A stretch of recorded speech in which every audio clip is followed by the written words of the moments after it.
Hi guys, నాకు ఒక చిన్న చిన్న షేర్ చేసుకోవాలనిపించింది. ఏంటంటే డిగ్రీ అయిపోయిన వాళ్ళు చాలామంది నాకు మెసేజ్ చేస్తారు. ఒక ముగ్గురు నలుగురు మెసేజ్ చేశారు.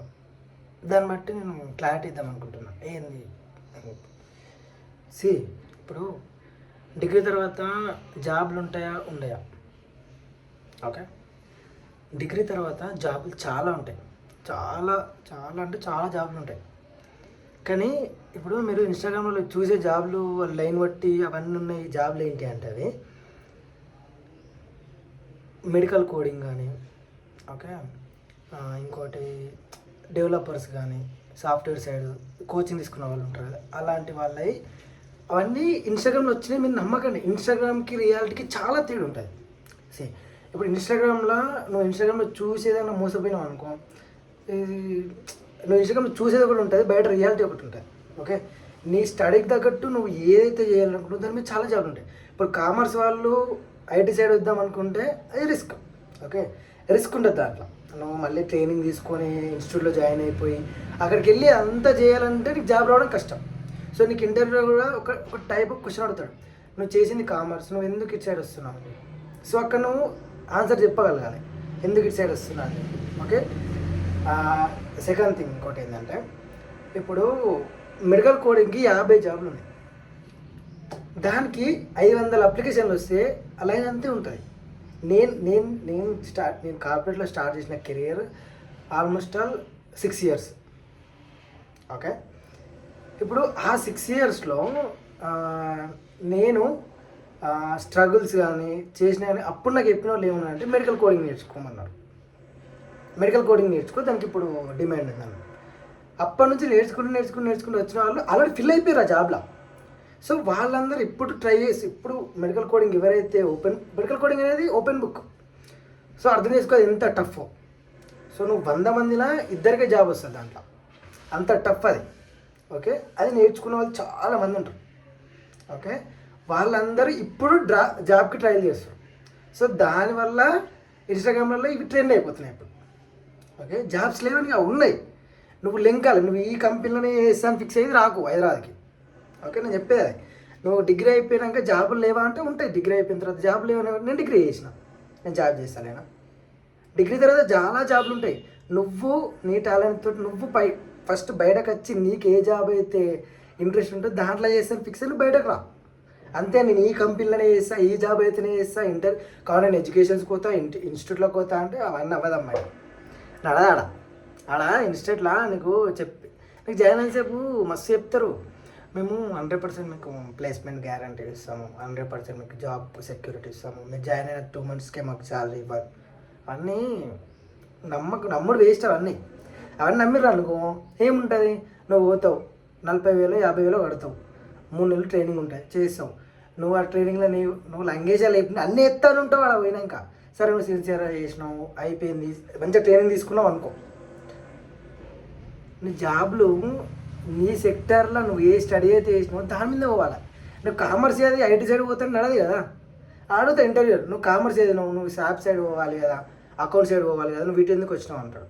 అప్పుడు నీ దగ్గర ఆన్సర్ ఏముంటుంది భయ్యా చెప్పు?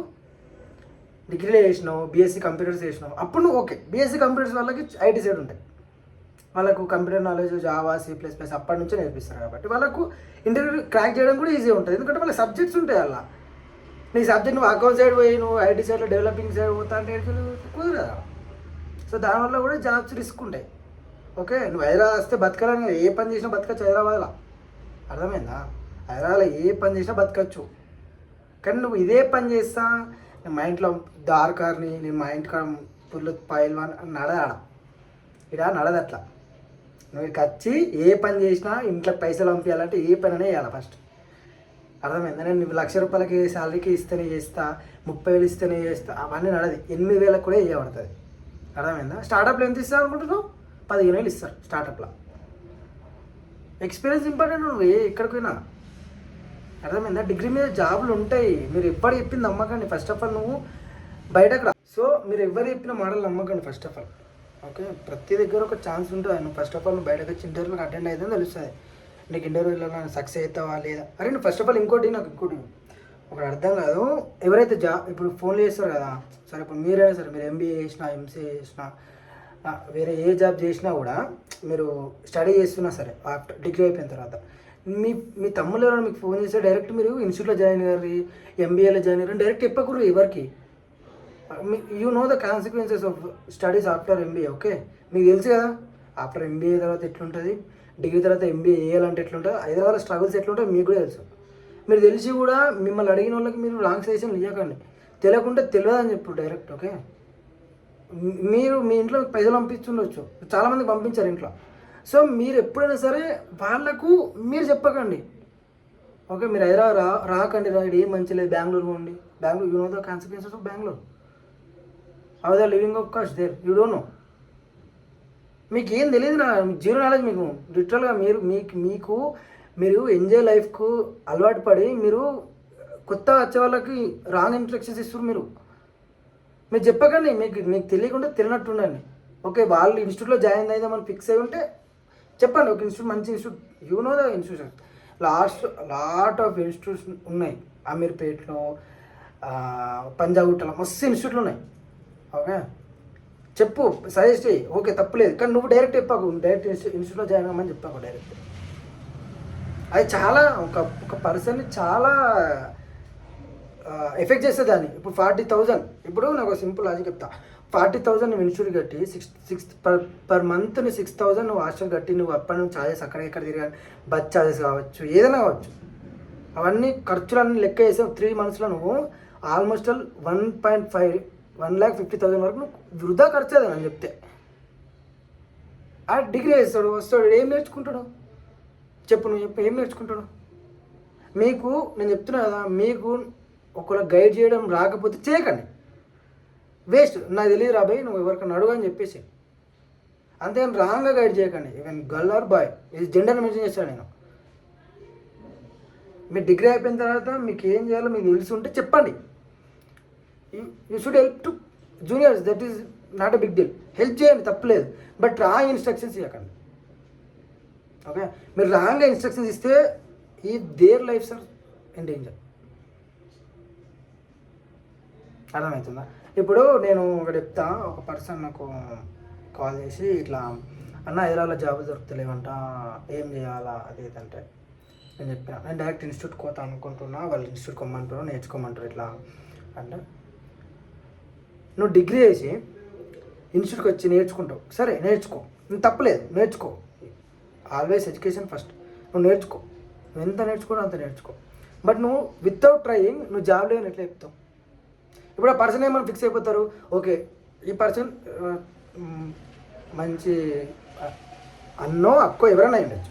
ఓకే, ఆల్రెడీ డిగ్రీ అయిపోయిన తర్వాత తనకు ఎక్స్పీరియన్స్ ఉంటుంది కాబట్టి, సో తను ఏదో ఎంబీఏనో ఎంసీఏనో ఏదో ఒకటి చేస్తుంది అనుకుందాం. ఓకే, తను వచ్చినకి తను ట్రై చేయలేదు కరెక్ట్. ఓకే, ప్రాపర్ ట్రై చేయలేదు, చేయకుండానే తను ఏం చేసింది, నేను హయ్యర్ ఎడ్యుకేషన్ తీసుకున్నాక ఇంకా మంచి జాబ్లు వస్తాయని చెప్పి అనుకుంది కాబట్టి తను హయ్యర్ ఎడ్యుకేషన్ తీసుకుంది. నేను ఏ దారా నువ్వు రావాలంటే కూడా కుదరదా? ఓకే, నువ్వు మంచి ఇంటెన్షన్తో చెప్పినవచ్చు, నువ్వు ట్రై చేయలేదు. ఓకే, నువ్వు పాస్ట్ 2 years ఉన్న సిచ్యువేషన్, ఇప్పుడున్న సిచ్యువేషన్, ఓకే నేను ఒప్పుకుంటా, ఇప్పుడున్న సిచ్యువేషన్కి కొంచెం కష్టమే కానీ రాదని కాదు, కష్టం కానీ రాదని కాదు. చాలా ఫ్రెషర్స్కి, చాలా స్టార్టప్ కంపెనీలో చాలా జాబ్లు ఉన్నాయి. నువ్వు ఫస్ట్ ఎక్స్పీరియన్స్ కోసం చూడు, డబ్బుల కోసం చూడకు, ఎప్పుడైనా సరే ఎక్స్పీరియన్స్ కోసం చూడు. ఓకే, ఎక్స్పీరియన్స్ అనేది నీకు ఫర్దర్గా నువ్వు ఎక్కడికి పోవాలన్నా కూడా నీకు యూజ్ అవుతాయి. నువ్వు ఏ చిన్న జాబ్లన్నా జాయిన్గా అని ఫస్ట్ ఎక్స్పీరియన్స్ తెచ్చుకున్నావు, తర్వాత ట్రై చేయి. 1 monthలో నువ్వు ఒక 40-50 జాబ్ ఇంటర్వ్యూస్కి పోయినావు అనుకో, నీకు ఒక్క జాబ్ రాదా? సరే 40 వదిలే, 10 స్టార్టప్ కంపెనీ, ఏ ఎంఎన్సీలకైనా, ఏ చిన్న కంపెనీలకైనా పో, ఫస్ట్ ట్రై చేయి. ఒక రోజుకు 2 ఇంటర్వ్యూలకు, ఒకటి మార్నింగ్ ఉండొచ్చు, ఒకటి ఈవినింగ్ ఉండొచ్చు, వెళ్ళు. ఒక్కదానిలో కూడా సెలెక్ట్ అవ్వ, నీకు ఎక్స్పీరియన్స్ వస్తాయి, ఇంటర్వ్యూ ఎక్స్పీరియన్స్ వస్తాయి, అది నేను చెప్తాను.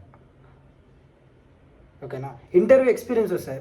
సో నేను ఒకటే చెప్తా, సజెషన్ తీసుకునే వాళ్ళైనా సరే, ఇచ్చే వాళ్ళైనా సరే, మీకంటూ ఒక మైండ్ సెట్ పెట్టుకోండి. వాడెవడు, నేను ఒకటి ఇన్సిడెంట్ చెప్తా. సజెషన్ తీసుకుంటున్నావు అంటే నీకు కొంచెం నాలెడ్జ్ ఉండాలి. అంటే నేను అది తీసుకోవాలన్నా వద్దా, నా స్టడీకి రిలేటెడా. సో నేను ఇంటర్వ్యూలో క్వశ్చన్, ఫస్ట్ ఆఫ్ ఆల్ మీరు ఇంటర్వ్యూలో ఎలా జరుగుతాయో యూట్యూబ్లో వీడియోస్ చూడండి, ఇంటర్వ్యూస్ ఎలా జరుగుతాయి. ఓకే, ఇంటర్వ్యూస్ ఎలా జరుగుతాయి యూట్యూబ్లో వీడియోస్ చూడండి. వీడియోస్ చూడి ఫిక్స్ కాండి. ఒక 2-3 ఇంటర్వ్యూస్కి వెళ్ళండి. వెళ్తే మీకు